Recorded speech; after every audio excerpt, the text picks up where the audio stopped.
Նախքան ելույթիս բուն ելույթիս անցնելը, ուզում եմ անդրադառնալ մի ելույթի այսօր այստեղ հնչած, երբ ԿՊ-ական պատգամավոր Բաբկեն Թունյանը նշեց, որ ընդդիմադիր գործընկերոջ շապիկին կալանավորված գործընկերների նկարներն են։ Պարոն Թունյան, սրանք առնվազն 19 հայ գերիներն են, ովքեր գտնվում են Բաքվի բանտում, և նրանք դատվում են Բաքվի բանտում նրա համար, որովհետև հայ են։ Իդեպ նրանցից շատերի հյուրասիրությանը դուք արժանացել եք միգուցե տարբեր ԿՊ-ական պատգամավորների հետ մինչև 20 թվականի պատերազմը Արցախի Հանրապետության Ստեփանակերտ մայրաքաղաքում։ Պարոն Թունյան, ես ձեզ նկարները վերջում կտամ, որպեսզի դուք ճանաչեք մեր գերիներին։ Այժմ անցնեմ բուն ելույթիս։ Հարգելի գործընկերներ, սիրելի հայրենակիցներ, վաղը օգոստոսի 8-ն է և կլռանա ուղիղ 1 տարին այն օրվանից, երբ այս իշխանությունը հանդիսավոր կերպով ազդարարեց խաղաղության պայմանագրի նախաստորագրումը Վաշինգտոնում, ում ինչ հնչում են բարձր հայտարարություններ Գուրգեն Ստեփանյանը,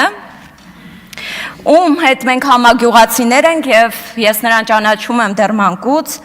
շարունակում է մնալ Բաքվի բանտում։ 1 ամբողջ տարի հաստատված խաղաղության պայմաններում առնվազն 19 հայեր գտնվում են Բաքվի բանտում։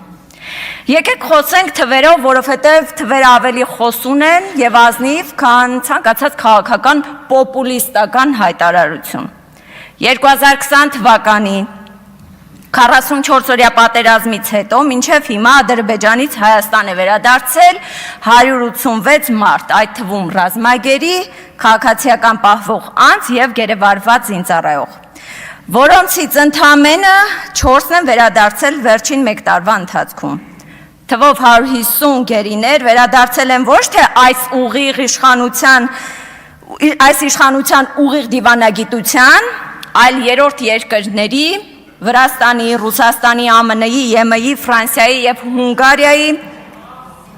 միջնորդությամբ։ Բայց 32-ը, ինչպես հայտարարել էր հենց վարչապետի աշխատակազմը, ես ուղղակի մեջբերում եմ, առաջնորդվելով մարդասիրության արժեքներով և որպես բարի կամքի դրսևորում, Ադրբեջանի Հանրապետությունն ազատում է 32 հայ զինծառայողների։ Ուշադրություն դարձնենք բառերին բարի կամք, ոչ թե հանուն խաղաղության օրակարգի կամ ստորագրվելիք պայմանագրի, այլ Ադրբեջանի բարի կամքի շնորհիվ։ Իսկ խաղաղության պայմանագրի նախաստորագրումից հետո Հայաստան է վերադարձել ընդամենը 4 գերի։ 4 մարդ ամբողջ 1 տարվա ընթացքում։ Եվ ինչպես գրված է հենց ազգային անվտանգության ծառայության հաղորդագրության մեջ, ես կրկին մեջբերում եմ անում, գործընթացն իրականացվել է որպես Հայաստանի Հանրապետության և Ադրբեջանի Հանրապետության միջև հաստատված խաղաղության գործնական արդյունք։ Հարգելի գործընկերներ, եկեք պարզապես համեմատենք առանց հույզերի պարզապես թվերով։ Մինչև ձեր հռչակած հաստատված խաղաղությունը գերիների վերադարձը տեղի է ունեցել ավելի հաճախ, որովհետև միջնորդներ են զբաղվել։ Սա ձերից ձախողման ապացույցն է։ Դուք այստեղից ասում եք, որ պիտի խաղաղություն լինի, որ գերիները կան, ոչ թե գերիները պիտի կան, որ խաղաղություն լինի։ Եվ ես ուղղակի հարցնում եմ ձեզ այդ հարցից ելնելով, ձեր ասածից։ Հիմա խաղաղություն է, թե ոչ։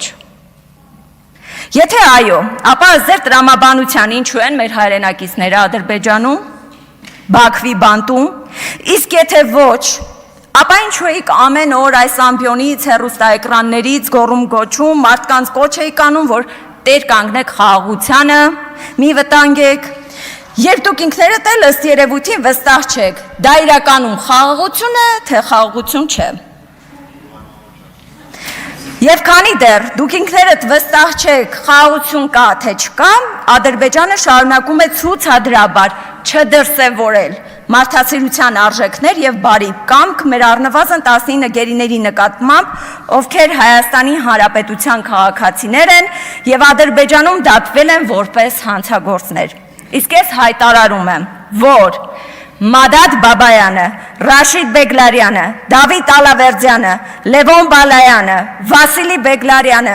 Էրիկ Ղազարյանը, Ալյոշա Խոսրովյանը, Գարիկ Մարտիրոսյանը, Լյուդվիգ Մկրտչյանը, Մելիքսեթ Փաշայանը եւ մյուսները հանցագործներ չեն։ Հանցագործներ չեն։ Ես հարցնում եմ ձեզ, ուր է Հայաստանի պաշտոնական դիրքորոշումը, որ այս մարդիկ հանցագործ չեն։ Ուր են այն հայտարարությունը, որ միջազգային հանրությունը պիտի լսի եւ իմանա այդ ճշմարտությունը։ Չկա այդպիսի դիրքորոշում, որովհետեւ այս իշխանության համար հարմար է լռել, հարմար է զոհաբերել իր իսկ քաղաքացիների արժանապատվությունը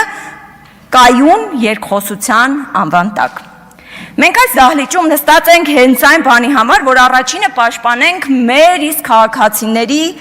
անվտանգությունը, իրավունքները եւ պետությունը պարտավոր է լինել դրա երաշխավորը, ոչ թե նրանց լռելիային զոհողությունը։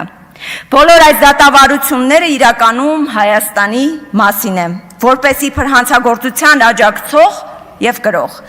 Իսկ Արցախի ռազմաքաղաքական ղեկավարները Դավիթ Բաբայանը, Դավիթ Իշխանյանը, Արկադի Ղուկասյանը, Արայիկ Հարությունյանը, Դավիթ Մանուկյանը, Լևոն Մնացականյանը, Բակո Սահակյանը եւ Ռուբեն Վարդանյանը դատվում են իրականում ոչ թե հանցագործության համար, այլ որովհետեւ հայ են եւ որովհետեւ ղեկավարել են իրենց ժողովրդին, մինչդեռ մեր երկրի իշխանությունը գերադասում է չտեսնել այս ակնհայտ իրողությունը։ Հարգելի գործընկերներ, առաջիկայում պատրաստելու եմ ազգային ժողովի հայտարարությունն ուղղված միջազգային հանրությանը, քանի որ պետական մարմինները դա չեն անում։ Եվ ես վստահ եմ, որ այս հարցերով մենք կունենանք միաձայն դիրքորոշում։ Ես հույս ունեմ, որ բացառված է, որ գտնվի մեկ հայ մարդ, մեկ պատգամավոր այստեղ, անկախ իր քաղաքական պատկանելությունից, ով չցանկանա, որ հայ գերիները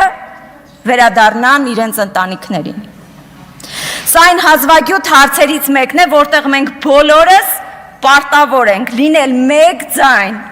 Եվ եթե իշխանությունը իսկապես հանդես է գալիս խաղաղության համար, թող ապացուցի դա ոչ թե խոսքով, այլ արդյունքներով։ Խոսքս ամփոփեմ Բաքվի բանտում գտնվող մեր հայ մեծանուն բարերար Ռուբեն Վարդանյանի խոսքերով, ով նույնիսկ գերության մեջ գտնվելով չի դադարել սովորեցնել մեզ։ Ամենամեծ վտանգը անտարբերությունն է։ Սիրո հակառակ կողմը ոչ թե ատելությունն է, այլ անտարբերությունը։ Բարու հակառակը ոչ թե չարությունն է, այլ անտարբերությունը։ Հարգելի գործընկերներ, եկեք չլինենք անտարբեր։ Եկեք չլինենք անտարբեր Գուրգեն Ստեփանյանի ու մանկուց ես ճանաչում եմ, մեր տասնյակ գերիների, մեր Արցախի ղեկավարների հանդեպ, ովքեր դատվում են միայն այն բանի համար, որ հայ են։ Եվ եկեք վերջապես չլինենք անտարբեր սեփական իշխանության անգործության հանդեպ, որովհետև անտարբերությունը ամենամեծ վտանգն է։ Ազատություն Բաքվի բանտերում գտնվող մեր բոլոր հայրենակիցներին։ Եվ որպես վերջում վերջաբան ասեմ, որ Ուժեղ Հայաստան խմբակցությունը հիմա լքելու է դահլիճը մասնակցելու Հայաստանի պատմության մեջ երևի թե ամենաամոթալի դեպքերից մեկին՝ վեհափառի դատավարությանը։ Շնորհակալություն։